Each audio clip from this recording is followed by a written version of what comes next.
welcome to Bedtime Reading, Episode 1 with Alice. Today's book is Home Fire by Camilla Shamsi. Hey baby.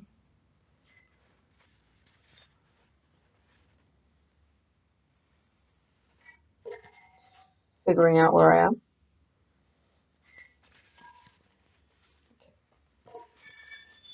By mid-afternoon, the temperature had passed the 50 degrees Fahrenheit mark, which sounded and felt far warmer than 11 degrees Celsius, and about as spring madness had largely emptied out the cafe basement. Isma tilted her post-lunch mug of coffee towards herself, touched the tip of her finger to the liquid, considered how much of a faux pas it might be to ask to have it microwaved. She just decided she would risk the opprobrium when the door opened and the scent of cigarettes curled in from the smoking area outside, followed by a young man of startling looks. His looks weren't startling because they were exceptional. Thick, dark hair, milky tea skin, well-proportioned features, good height, nice shoulders. Stand on any street corner in Wembley long enough and you'd see a version of this, though rarely attached to such an air of privilege. No. What was startling was the stomach-turning familiarity of the man's features. In her uncle's house, not an uncle by blood or even by affection, but merely by the habitual nature of his presence in her family's life, there was a photograph from the 70s of a neighbourhood cricket team posing with the trophy. It was a photograph Isma had sometimes stopped to look at as a child, wondering at the contrast between the glorious, swaggering boys and the unprepossessing middle-aged men they'd grown into. It was really only the ones she knew as middle-aged men to whom she paid much attention, and so she'd never given particular thought to the unsmiling one in the badly fitting clothes until the day her grandmother stood in front of the picture and said the word shameless, poking her finger at the young man. Oh yes, the new MP, the uncle said, coming to see what had drawn out a pronouncement of such uncharacteristic venom. On the day of the final, we were a player short, and this one, Mr. Sirius, was visiting his cousin, our wicket-keeper, so we said, OK, you play for us, and gave him our injured batsman's uniform. Did nothing all match except drop a catch, and then ended up holding the trophy in this official photograph, which went into the local newspaper. We were just being polite to offer it to him since he was an outsider, and only because we were sure he'd never have enough manners to say thanks. But the captain, that was me, should be the one to hold it. We should have known then he would grow up to be a politician. £20 say he has it framed on his wall and tells everyone he was man of the match. Later that day, Isma overheard her grandmother talking to her best friend and neighbour, Auntie Nasim, and learnt the real reason for that shameless. It was not about the unsmiling one's choice of career, but a cruelty he'd recently shown to their family when it would have been so easy for him to act otherwise. In the years after that she'd paid close attention to him, the only one in the picture to grow up slim and sharp, bigger and brighter trophies forever in his sights. And now here he was, walking across the cafe floor, not the hated, admired figure he'd grown into, but a slightly older version of the boy he'd been when posing with the cricket team, except his hair floppier and his expression more open. This had to be, the son. She'd seen a photo that included him as well, but he'd ducked his head so that the floppy hair obscured his features. She'd wondered then whether that was by design. Eamon, that was his name. How they'd laugh in Wembley when the newspaper article accompanying the family picture revealed this detail. An Irish spelling to disguise a Muslim name. Ayman. Because Ayman, so that people would know the father had integrated. His Irish-American wife was seen as another indicator of this integrationist posing rather than an explanation for the son's name. The son was standing at the counter in blue jeans and a quilted olive-green jacket, waiting. She stood up, mug in hand, and walked over to him. They only open this counter when it's busy.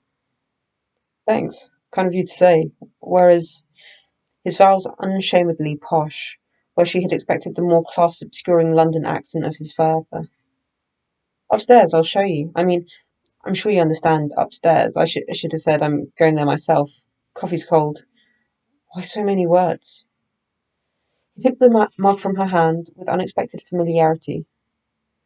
Allow me, as thanks for rescuing me from being the Englishman who stood at the counter for all eternity, who you could be forgiven for confusing with the Englishman who gets lost going upstairs.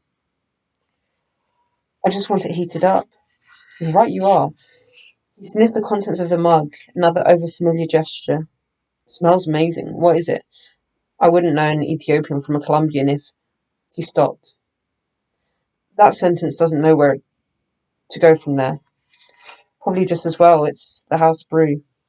She stood where she was a moment, watching him walk up the stairs, which were bracketed on one side by potted ferns and on the other by a wall with ferns painted on it. When he glanced down towards her, mouthing, "Not lost yet," she pretended she had simply been preoccupied by her thoughts, and returned to the little table in the alcove, angling her body so that her own shadow kept the sunlight from her computer screen. Slid her fingers over the wooden tabletop. It's knots, it's burns. Guess who? She started to type into her phone, then stopped and deleted it. She could too easily imagine the tone of Nika's response. Ugh, she'd say, or why did you even talk to him? He didn't return. She imagined him seeing a short queue at the counter and placing her mug down with a shrug before walking out of the upstairs exit, left her both vindicated and disappointed. She went up to buy herself another coffee and found that the coffee machine had broken down, so had to settle for hot water and a tea bag that leaked colour into it. Returning downstairs, she saw a mug of fresh coffee at her table and a man folded into the chair next to it, legs thrown over the arm, reading a book in the shape of the gap in the bookshelf above his head. What is it? He said, looking at the cup of tea she set down on an empty table. He examined the tag at the end of the tea bag. Ruby red, not even pretending it's a flavour.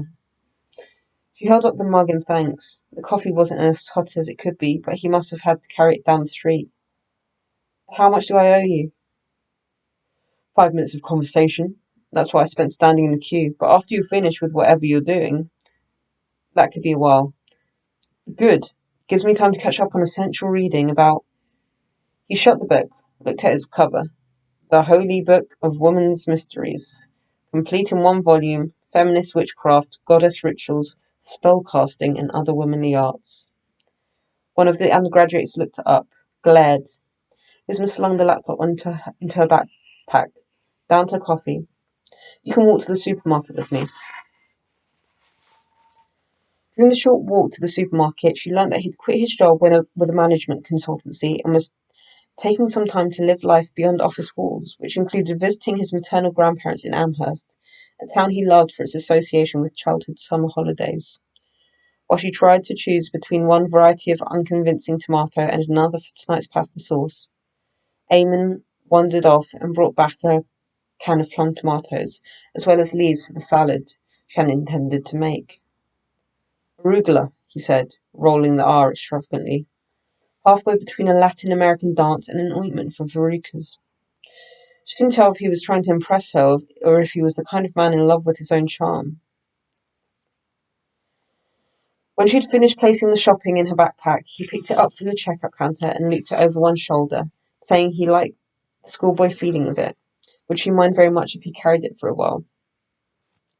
She thought he was making a show of the polished manners that passed as virtue among people like him, but when he said there was no need for such chivalry, but when she said there was no need for such chivalry, he said it was the opposite of chivalry to burden a woman with his company just because he was feeling lonely and a London accent was the best possible antidote. So they continued on together, walking towards the nearby woods since the day was so lovely. On the way, he asked for a detour via Main Street. He said the name with a slight deprecation of someone newly arrived from a metropolis, so they could stop at an outdoor clothing store and in little more than the time it took her to cross the street and withdraw $20 from the ATM. He was out again, wearing expensive walking shoes, the backpack more weighed down than previously. The woods were slushy, but the light piercing through between scrabbling branches was a pleasure, and the river, swollen with snowmelts, roared. They turned up their collars against the dripping from the branches. He didn't seem to mind yelping when fat, cold drops fell on his head, merely commented on the stylish protection of her wool turban and called her Greta Garbo. Every now and then they heard the whoop of a section of dislodged snow landing on the ground, but it felt safe enough to keep going. Their task was insubstantial. The weather, the over-friendliness of strangers in America, favourite London bus routes, which revealed nothing so much as a distinct geography of their lives, but even so, the Englishness of his humour and his cultural references were a greater treat than she would have expected. Small talk came more naturally to him than to her, but he was careful not to dominate the conversation, listening with interest to even her most banal observations, asking follow-up questions rather than using her lines as springboards to monologues of his own in the manner of most of the men she knew. Someone raised him the way I tried to raise Pervez. She couldn't stop herself thinking. Along one of the calmer stretches of water, a fallen tree extended out 20 or more feet from the bank. Isma walked across it, arms out for balance, while he remained behind, making noises that were half anxious, half admiring, wholly pleasing to her. The sky was a rich blue, the water surged like blood leaving her heart. A lean young man from a world very distant from hers was waiting for her to walk back to him. She breathed in the moment, tried to catch her reflection in the water, but it was too quick, nothing like the slow-moving waterways to which she was accustomed. She came from a city veined with canals that had been the revelation of her adolescence, while her school friends were embarking on another kind of discovery, which discomforted more than appealed to her. In Alperton, 2 miles from her old home, she could descend into waterside avenues of calm, unpeopled in comparison to the streets thick with noise through which she travelled to arrive there. She knew her mother and grandmother would say it was dangerous, a lone girl walking past industrial estates along silent stretches with no company other than the foliage, as in the countryside. To her family, nothing was more dangerous than the countryside, where you could scream for help without being heard. So she never said anything more specific than "I'm going for a walk," which they found both amusing and unthreatening. Her foot slipped on the slick surface of the branch, and she had to drop to her knees to keep from falling in, the cold water a spray on her hands and sleeves. She walked back cautiously, registering the anxiety in Eamon's expression. After that, he asked more direct questions about her life, as though seeing her walk away from him across a fallen tree had brought her into focus. She gave him the easiest version, grew up in North London, as he already knew because of the bus routes, the Preston Road neighbourhood, to be precise, which was obviously too precise for him. 2 siblings, much younger, raised by her mother and grandmother, now both dead. She'd never really known her father. She was here for a PhD programme, fully funded with a stipend from a position as a research assistant that would give her enough to live on. She'd applied too late for the autumn semester, but her former tutor, Dr. Shah, had arranged permission for her to start in January, and here she now was. "And so you're doing what you want to be doing, you lucky thing?" "Yes," she said, "very lucky." She wondered if she should respond to his questions about her life with some about his, but then he might mention his father, of whom she couldn't pretend to be unaware, and that might lead them down a road she didn't want to travel. The river was dark now, the first indication that the day was ending, although there was still abundant light in the sky. She led the way back onto the road, bringing them out near the high school, where long-limbed teenagers were running on the outdoor track, piles of muddy snow pushed to the corners of the field. "Can I ask you something?" he said. "The turban, is that a style thing or a Muslim thing?" "You know, the only two people in Massachusetts who have ever asked me about it both wanted to know if it's a style thing or a chemo thing." Laughing, he said, "Cancer or Islam? Which is the greater affliction?" There were still moments when a statement like that could catch a person off guard. He held his hands up quickly in apology. "Jesus, I mean, sorry, that came out really bad. I meant, it must be difficult to be Muslim in the world these days." "I'd find it more difficult to not be Muslim," she said, and after that they walked on in a silence that had become more than a little uncomfortable by the time they were back on Main Street. She'd assumed that in some way, however secular, however political rather, than religious, he identified as Muslim. Though what a foolish thing to assume of his father's son. "Well, goodbye," she said, as they approached the cafe, holding out a hand for him to shake, aware that the gesture was strangely formal only after she had made it. "Thanks for the company. Perhaps we'll run into each other again," he said, extracting his shoes and delivering the backpack into her extended hand as though that's what it was there for. Assuming women who wore turbans as a Muslim thing couldn't possibly shake hands with men. As she walked home, she thought how much more pleasant life was when you lived among foreigners whose subtext you couldn't hear. That way you didn't need to know that perhaps we'll run into each other again really meant I have no particular wish to see you after this. Auntie Nasim, the neighbour who had taken the place of their grandmother when she died and with whom Anika was now staying, called to say she didn't want to worry Isma, but could she check on Anika? She stays out so often now, and I thought she was with her friends, but I just saw Gita, and she says the friends don't see her very much at all anymore. Gita of Preston Road was a link between Anika's home and university life. A year older than the twins, and with a new stepmother who didn't want her around, she had a room in halls to which Anika had a spare key. Gita herself never used the room because she was living with her boyfriend, though none of the older generation knew this. When Anika first stayed over at Gita's, either because she was in the library or out socialising in one way or another until after the tube stopped running, Isma hadn't been happy about it. All those boys at university, whose families no one knew, and unlike Isma, Anika had always been someone whom boys looked at, and who looked back.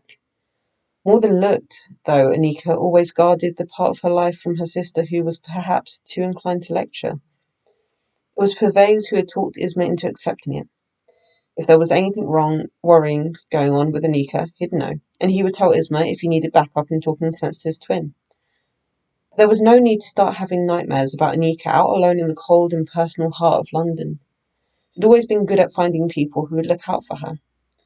There was an instant appeal in her contradictory characteristics.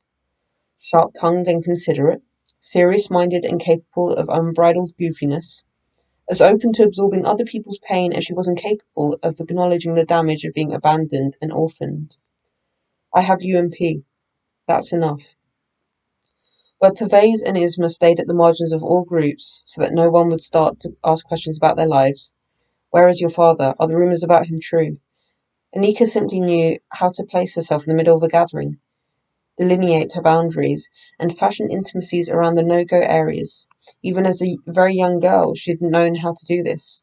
Someone would approach the subject of their father, and Anika would turn cold, an experience so disconcerting to those accustomed to warmth that they'd quickly back away and be rewarded with the return of Anika they knew.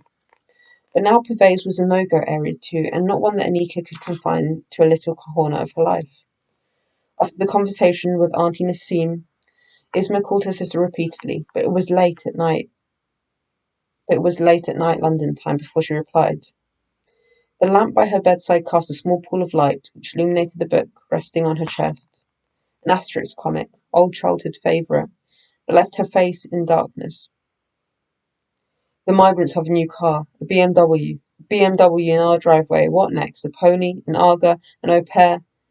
When the tenants had moved into the house in which the siblings had grown up and replaced the net curtains with obviously expensive blinds that were almost always lowered, Anika said she sympathised for the first time with the residents of a neighbourhood who felt aggrieved when migrants moved in. The nickname had stuck, despite Isma's attempts to shift it. I'm surprised you noticed. Auntie Nasim says she hardly sees you, and neither do your uni friends. It must really be behaving badly if Auntie Nasim is driven to complaining, Anika said. She's concerned, that's all. I know, I'm sorry. I didn't mean to worry her or you. It's just easier being on my own these days. I'm learning why solitude has always been so appealing to you. I'll come home. Spring break is starting soon. We can at least have a week together.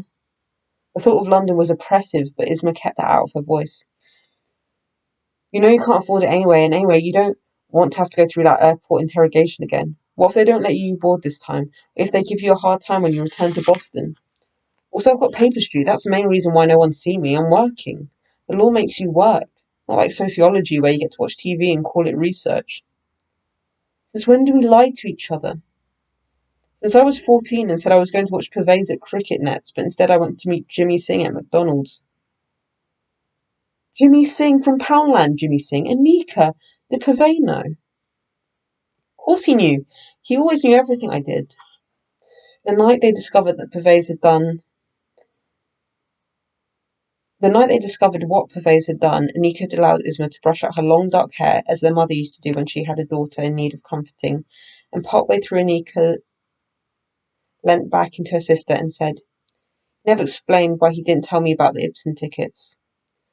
Months after their mother died, Pervez, a boy suddenly arrived into adolescence in a house where bills and grief filled all crevices, had decided he needed a laptop of his own so that his sisters wouldn't disrupt his work on the sound projects that had recently become an obsession.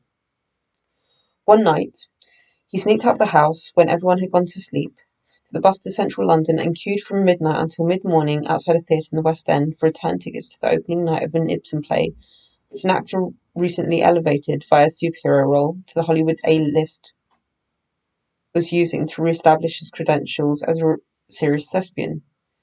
He bought 2 tickets with money he'd borrowed from the household account using Isma's debit card and quickly sold them both for an astronomical sum. He announced all this, sauntering into the house like a conquering hero, only to be confronted with his sister's rage. Isma's rage came from the thought of the overtime she worked to keep the debt collector from the door, and also from the thought of every horror that could befall a young boy in a world of racists and paedophiles, but Anika's rage was far greater. Why didn't you tell me? I tell you everything. How could you not tell me? Both Pervez and Isma, accustomed to Anika being the buffer between them, had been completely unprepared for this. 6 years later, that story was all Anika could grasp for to help her understand her brother's subterfuge. Isma had an easier answer. His father's son. A fecklessness in the gene pool. Boys are different to us, Isma said. They see what they want through tunnel vision. The screen became a place of confusion, all motions and shapes for a few seconds, and then she saw her sister lying in bed, face turned towards the phone that had been settled in its dock. Maybe if we start looking for cheap flights, I could come to you for my Easter break, Anika said, but Isma shook her head firmly before the sentence was finished. Don't want me telling the security monkeys at Heathrow how much I admire the Queen's colour palette? I do not. Her muscles tightened at the thought of Anika in the interrogation room. Are we really not going to talk about the fact that Pervez has reappeared on Skype? If we talk about him, we'll argue. I don't want to argue right now. Neither do I, but I want to know if you've spoken to him. He sent a chat message just to say he's okay. You get the same. No, I got nothing. Oh, Isma, I sure you had. I would have told you otherwise. Yes, just that. He's okay. He must have assumed I'd tell you as soon as I heard. That would imply he remembers how to think about anyone other than himself. Don't, please. I know anger is the way you express your concern, but just don't. Anger is the way I express my anger, she would have said on another night, but tonight she said, I miss you. Stay with me until I fall asleep, Anika said, her hand reaching towards Isma, swerving to switch off the light. Once upon a time there lived a girl and a boy called Anika and Pervez, who had the power to talk to animals. Anika laughed. Tell the one with the ostrich, she said, voice muffled by her pillow. She was asleep before Isma was done telling the childhood story which their mother had invented for her firstborn, and Isma had modified for the twins. But Isma stayed on the line, listening to their breath rise and fall together, as in all those times when Anika would crawl into Isma's bed, awakened from, into some night terror. And only the older sister's steady heartbeat could teach the younger one's frantic heart how to quiet until there was no sound except their breath in unison, the universe still around them. That's the end of chapter 1. Good night, my angel. I love you.